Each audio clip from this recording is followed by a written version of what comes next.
I love Mohammad पे इतना बवाल है, इतना कोहराम है, पूरे हिंदुस्तान में इन दिनों तहलका मच गया। भाई आई लव मोहम्मद कहना क्या गुनाह हो गया?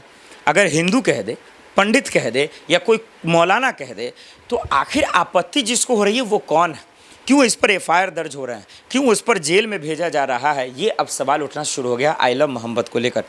सवाल मेरा ये है दरअसल कि लोग आई लव मोहम्मद क्यों कहते हैं?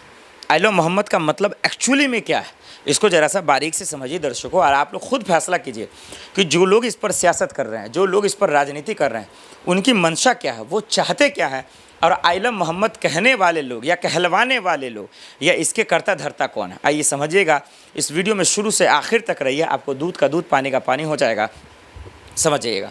देखिए आई लव मोहम्मद, प्रॉफिट सल्लल्लाहु अलैहि वसल्लम यानी कि मुसलमान जिस नबी के रास्ते पे चलता है और जिसकी बात मानता है वो आप लोग बाखूबी जानते हैं।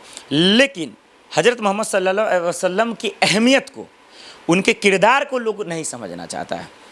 हम आपने जाना कि उन पर कितने जुल्म हुआ, कितनी ज़्यादती हुई, उनके साथ कितनी बदसलूकी हुई, लेकिन वो कभी एग्रेशन में नहीं आए, कभी अहंकार का रूप नहीं लिया, कभी गुस्सा नाराज़गी नहीं दिखाई, दुश्मन को भी अपना अजीज़ माना। लेकिन आज मजाल है कि कोई अगर तरक्की कर रहा है तो उसको देखकर जो है खुशियाँ मनाएं, कोई नेता आगे बढ़ रहा है तो उसको देख दरअसल जो है उसको राजनीति से हटकर उनकी तारीफ़ करें या उनको जहर के आग में ना फैलाएं। हो ही नहीं सकता। आज कोई हिंदू मुसलमान है, सब आपस में भाई भाई है, लेकिन मजाल है कि उसको भाई भाई रहने दे, हो ही नहीं सकता। हिंदू का त्यौहार है तो मुसलमान को आग लगाया जाएगा, मुसलमान का त्यौहार है तो हिंदू को लगाया जाएगा।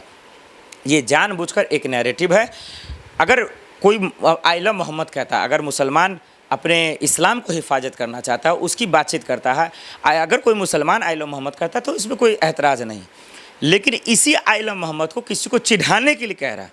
फॉर एग्ज़ाम्पल, अगर मैं मुसलमान हूँ और मैं आई लव मोहम्मद करता हूँ किसी भाई को ठेस पहुँचाने के लिए, तो ये गलत है। लेकिन मैं अपने नबी को खुश करने के लिए आई लव मोहम्मद कहता हूँ तो फिर इसमें कोई एतराज़ नहीं। कोई हिंदू भाई है, कोई आई लव राम कह रहा है, आई लव हनुमान कह रहा है, वो अगर उनसे मोहब्बत कर रहा है और तब कहता है तो कोई बुरी बात नहीं है।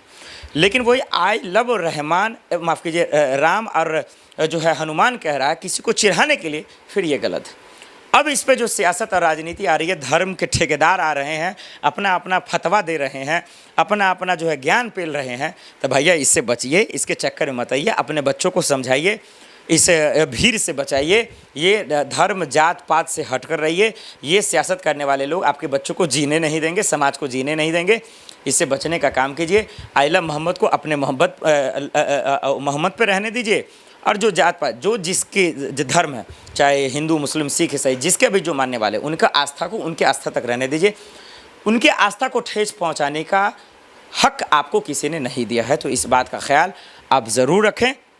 जाहिलियत में मत आएँ। लोग आज जाहिलियत का शिकार होकर दरअसल इस तरीके का हरकत कर रहे हैं और हिंदू मुसलमान के नाम पर जेल जा रहे हैं। कई लोगों के नाम पर एफआईआर भी दर्ज हुआ है। क्यों हुआ वो हमने आपको बारीक से बता दिया है।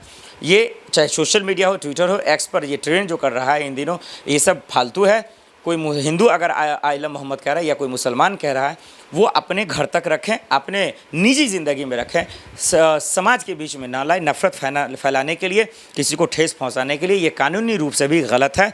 पुलिस एक्शन ले और कोई इसके बहकावे में ना आए।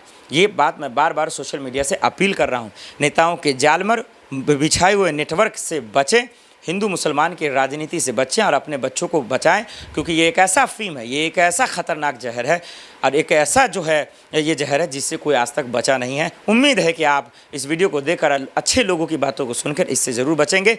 इस सियासत से तो खैर आप ज़रूर बचें।